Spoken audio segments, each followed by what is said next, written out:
welcome back to another video. I wanted to give you guys a positive update finally on what's happened with the Islamic Sydney nurse. The female nurse has finally been charged. The male nurse still has not been charged yet. I don't know if he will, but the positive thing is the female nurse has been charged for her very despicable, vile, and anti-Semitic remarks, saying that she would kill Israeli patients if she were to come across them in Bankstown Hospital. They were both stood down with pay. I don't see how that is like fair or right considering what they said. And they should have been working, but they weren't working. They were on a video call with Max Pfeiffer, an Israeli influencer who exposed everything we've known to be true, the way these people think towards a certain other group of people, how the Islamic regime sees the Jews or even sees Christians for that matter. It's quite, to me, it's quite disgusting what we saw and what the world obviously also witnessed as well. Now, you had senators, believe it or not, and other members of the Muslim community, the Islamic community, that were coming to the defense of both of these nurses, saying they've been hard done by, they've been shamed online, and that's a consequence enough. No, it's not.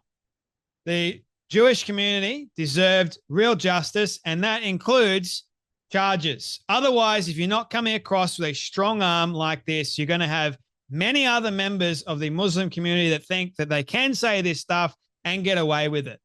And I'm actually glad that they did the right thing for once and decided to charge this woman for her remarks.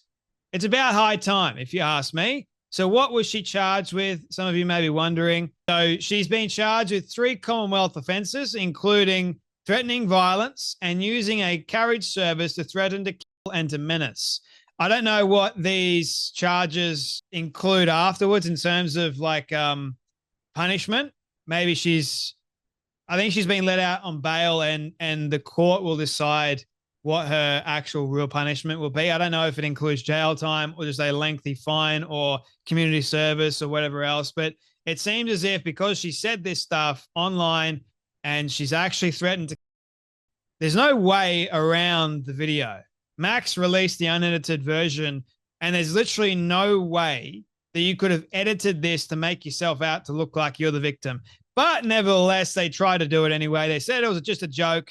Didn't sound like a joke to me at all. Then the male nurse ended up being hospitalized for mental health reasons because apparently the weight of this was too great upon his shoulders. This is what happens when you spread hate towards a group of people like the Jewish community. You can't have this kind of stuff in society at all. And I know that it took the police 2 weeks because it was apparently a very thorough investigation, meaning they didn't want to. They also had legal advice from the DPP, by the way, the Commonwealth DPP, which means to say, we don't want to charge this woman because if we do, we want to know that we're in the right jurisdictional bounds. You know, we want to see whether or not this is actually going to be the right decision to make moving forward, or if we're just going to anger the Islamic community. We can't possibly anger the Muslim community. And I guarantee you, because of this, you're going to have a lot of outrage. You're going to have a lot of anger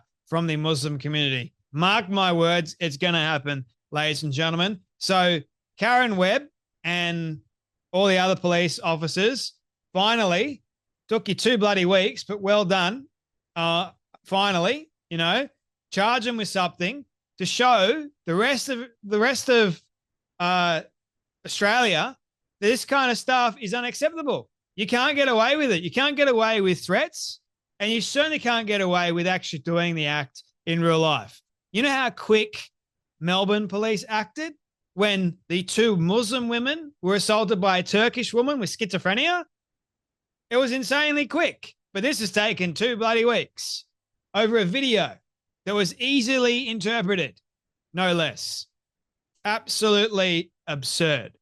Now, I don't know why the male nurse hasn't been arrested or charged yet, but he apologized to his lawyers. And that's another thing. Why get lawyers? And to me, It's not an apology if it comes through a lawyer. It's got to come from your own lips, your own mouth. Thank you very much. Why do you need a lawyer exactly if you are supposedly innocent? Why didn't you go down to the police station and give a statement on your own free will and your own accord? Because you knew exactly that you were guilty. I don't care if you're hospitalized for mental health. You shouldn't have said what you said. But you said it, and now the whole world knows. And that's the consequence for what you said. The reason is you can say this kind of stuff in society, but there are damn well big consequences for you saying it. So a positive sign in the right direction. Anyway, here's another piece of information for you all, just in case you were wondering. But Australians have flown to Lebanon and attended the funeral of Hezbollah leader Hassan Nasrallah, posting for selfies beside posters of the T word and filming his coffin. These people, these Australians that went over there, they should not be able to come back. They should all be deported. And I think the nurses that said the things they said, they should be revoked of their Australian citizenship and they should be kicked back to where they came from. I believe she came from Afghanistan, from memory. And she came here when she was young. She became a citizen. So you can't be receiving all the benefits of being a citizen if you don't actually believe that every single citizen in Australia deserves to be here and you want to end the lives of certain members of the Jewish community or just certain members of the Australian community. Like, that is unacceptable. You can't have these kinds of people in our country. Thank you very much. Anyway, that's enough from me. Just want to give you guys an update on what's taking place, but a good sign moving forward. We'll see what actually happens next. You guys take care, be blessed, and I'll see you all in the next video.